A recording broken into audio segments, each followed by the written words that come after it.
ിലേക്ക് വരാം. അതിനു മുമ്പ് Shri C Chakkunni, Shri T C Mathew ചൂണ്ടിക്കാണിച്ചുള്ള പ്രധാനപ്പെട്ട ഒരു പ്രശ്നമുണ്ട്. സംസ്ഥാനത്തിന്റെ മനുഷ്യ വിഭവശേഷി എങ്ങനെ പ്രയോജനപ്പെടുത്താമുള്ളത്? നമ്മുടെ യുവാക്കളും വിദ്യാർത്ഥികളും ഒക്കെ രാജ്യത്തിന് പുറത്തേക്ക് ഒഴുകിക്കൊണ്ടിരിക്കുന്ന ഒരു കാലഘട്ടമാണത്. അതിനിപ്പോ ഈ LDF സർക്കാരിനെ മാത്രം കുറ്റം പറഞ്ഞിട്ട് കാര്യമുണ്ടോ? കാലാകാലങ്ങളായി സംസ്ഥാനം ഭരിച്ച എല്ലാവർക്കും അതിലൊരു ഉത്തരവാദിത്വമില്ലേ? മാത്യു സാറ് പറഞ്ഞത് ഒരു പരിധി വരെ ശരിയാണ്. അതിനു മുമ്പ് ഒന്ന് രണ്ട് കാര്യം പറഞ്ഞ് ഞാൻ ആ വിഷയത്തിലേക്ക് വരാം. ഇവിടെ വെനീസിനെ പറ്റി സൂചിപ്പിച്ചു നമ്മുടെ ഒരു സുഹൃത്ത്. അവിടെ കൊണ്ടോളം എന്നാ പറയാം. നമ്മുടെ നാടൻ കടവിൽ ഉപയോഗിക്കുന്ന തോണിയാണ് ഉപയോഗിക്കുന്നത്. അതൊക്കെ നമുക്ക് വരുമാനം വർദ്ധിപ്പിക്കാനുള്ള നല്ലൊരു നിർദ്ദേശമാണ്. മറ്റൊരു കാര്യം, നമ്മളിപ്പോൾ നികുതി പിരിക്കണെ പറ്റി വെച്ചു. നികുതി പഠിക്കാൻ നമ്മൾ കേന്ദ്ര സർക്കാർ, ഞാൻ BJP സർക്കാരല്ല പറഞ്ഞത്, UDF സർക്കാരിൻ്റെ കാലത്തും ഈ സർക്കാരും കേന്ദ്രം എങ്ങനെയാണ് നികുതി പിരിക്കുന്നതെന്നുള്ളത് ഒന്ന് കണ്ട് പഠിച്ചാൽ നമ്മൾ ഉദ്യോഗസ്ഥർ. അവർ നികുതി പിരിക്കുന്ന താല്പര്യം തന്നെ റീഫണ്ട് കൊടുക്കാനും കാണിക്കുന്നുണ്ട്. കേരളത്തിൽ ഒരു റീഫണ്ട് കിട്ടാനുള്ള ബുദ്ധിമുട്ട് ഞാൻ നേരത്തെ സൂചിപ്പിച്ചു കഴിഞ്ഞു. ഞാൻ കേന്ദ്ര സർക്കാരിൻ്റെ GSTയിലും സെൻട്രൽ എക്സൈസിലും ഇൻകം ടാക്സിലൊക്കെ ഉപദേശ സമിതിയിൽ പ്രവർത്തിച്ചൊരു വ്യക്തിയാണ് ഞാൻ. അപ്പോൾ എങ്ങനെ ജനങ്ങളോട് പെരുമാറണം എന്നുള്ളതും എങ്ങനെ നികുതി പിരിക്കണം എന്നുള്ളത് കേന്ദ്ര സർക്കാരിന് കണ്ടു പഠിച്ചാൽ മതി. അത് UDFൻ്റെ സർക്കാർ കാലത്തും ഇന്നും വളരെ നന്നായിരുന്നു, വളരെ സൗഹൃദമായിട്ടാണ് ചെയ്യാറുള്ളത്. പിന്നെ ഒരു സംശയം കൂടി ഞാനിവിടെ ചോദിക്കട്ടെ. നമ്മുടെ മലയാളി വ്യവസായികൾ, നമ്മുടെ ഉപഭോക്തൃ സംസ്ഥാനമാണ്, ഇവിടെ വിൽക്കുന്ന ഉൽപ്പന്നങ്ങളിൽ നല്ലൊരു ശതമാനം മലയാളി വ്യവസായികൾ ഉണ്ടാക്കണം. ഇവരൊക്കെ ഉൽപ്പാദിപ്പിക്കുന്നത് പോണ്ടിച്ചേരിയിലും ഇന്ത്യയിലെ മറ്റ് സംസ്ഥാനങ്ങൾ, കാശ്മീരിൽ വരെ ഉൽപ്പാദിപ്പിക്കുന്നുണ്ട്. എന്നിട്ടാണ് കേരളത്തിൽ കൊണ്ടുവരുന്നത്.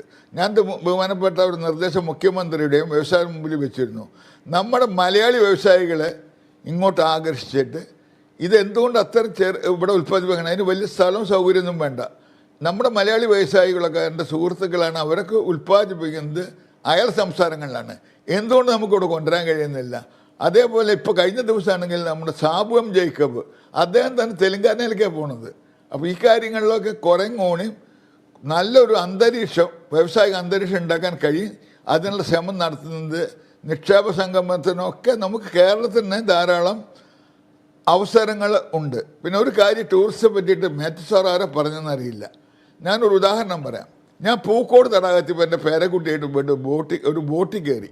ഈ ബോട്ടിൽ കയറിയിട്ട് എനിക്കൊരു പന്തി എടുന്നപ്പോൾ ഞാൻ ചോദിച്ചു, നിങ്ങൾ ഈ സർക്കാരിൻ്റെ ഇത് പരിശീലിച്ച തുഴച്ചെടുക്കാരെന്ന് വെച്ചാൽ, അല്ല ഞാൻ തേങ്ങ വലിക്കണ തൊഴിലാളിയാണ്, ഇവിടെ ആടില്ലാത്ത എൻ്റെ വലിയ തൽക്കാലം എന്നെ വിളിച്ചതെന്ന് പറഞ്ഞു. ഒരു കാര്യം കൂടി ഞാൻ പറയാം.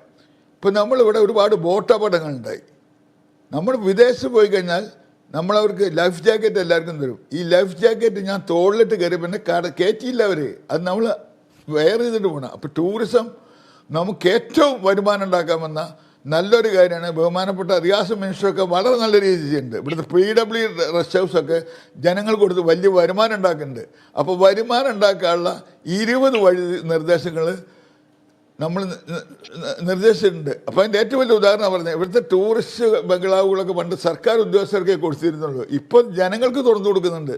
അതിൻ്റെ പേരിൽ വലിയൊരു വരുമാനം വന്നിട്ടുണ്ട്. ഇന്ത്യയിൽ വെച്ചിട്ട് സംസ്ഥാനങ്ങളിൽ ഏറ്റവും കൂടുതൽ സ്റ്റാർ ഹോട്ടലുള്ളത് കേരളത്തിലാണ്. നിങ്ങൾ പറഞ്ഞാൽ വിശ്വസിക്കില്ല, 46 5 സ്റ്റാർ ഹോട്ടലുകൾ കേരളത്തിലുണ്ട്. അപ്പോൾ ഇങ്ങനത്തൊക്കെ നമ്മൾ വേണ്ട വിധം യൂട്ടിലൈസ് ചെയ്താൽ കഴിഞ്ഞാൽ പറ്റും. പിന്നെ മാത്യു സാറ് പറഞ്ഞ കാര്യത്തിലേക്ക് ഞാൻ വരികയാണ്.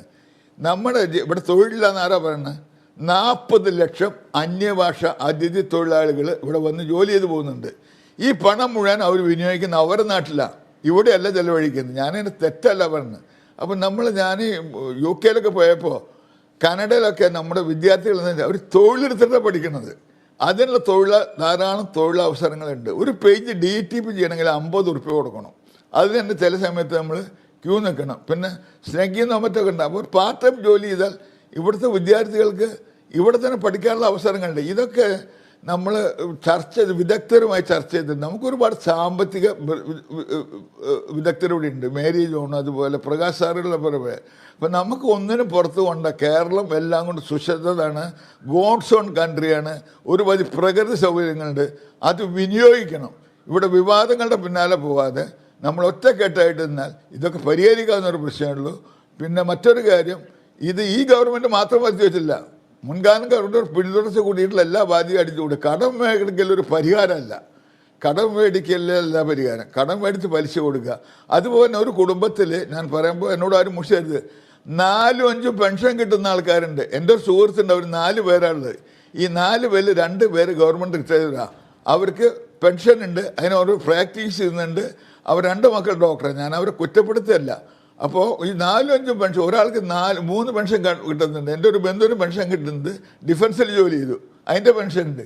പിന്നെ KSRTC ജോലി ചെയ്തു, അതിൻ്റെ പെൻഷൻ ഉണ്ട്. അതുപോലെ ബാങ്കിൽ വർക്ക് ചെയ്തു. 3 പെൻഷൻ. അത്തരം പെൻഷനുകൾ, അങ്ങനെ ഒന്നിലേറെ പെൻഷനുകൾ വാങ്ങിക്കുന്നവരിൽ നിന്ന് അത് ഒഴിവാക്കാനുള്ള നടപടികൾ ഈ ബജറ്റിൽ ഉണ്ടാകുമെന്നാണ് പുറത്തുവരുന്ന വാർത്തകൾ. ശ്രീ ചാക്കുണ്ണി, ആ നിർദ്ദേശം കൊടുത്തായിരുന്നു. മറ്റൊരു കാര്യം കൂടി പറഞ്ഞാൽ, അതിന് പുറമെ അദ്ദേഹത്തിൻ്റെ ഭാര്യ ടീച്ചറായിരുന്നു, അതിൻ്റെ പകുതി പെൻഷനും കിട്ടുന്നുണ്ട്. ഇതൊന്നും ഞാൻ എതിരല്ല. ഇവിടെ 60 കൊല്ലം കച്ചവടം ചെയ്ത ആളാണ്. ഒരു നയബസ് പോലും ഒരു പെൻഷൻ കിട്ടുന്നില്ല. ഇപ്പോൾ നമുക്ക് സീനിയർ സിറ്റിസൺ കൺസ്ട്രക്ഷൻ റെയിൽവേയുടെ അത് നമ്മൾ ഒറ്റക്കെട്ടായി നേരിടുന്നുണ്ട്. സീനിയർ സിറ്റിസണിൽ സ്ത്രീകൾക്ക് 58 വയസ്സ് കഴിഞ്ഞാൽ 50% കൺസെഷൻ ഉണ്ടായിരുന്നു. 60 വയസ്സ് കഴിഞ്ഞവർക്ക് 40%. ഇതൊന്നും നമുക്ക് കിട്ടുന്നില്ല.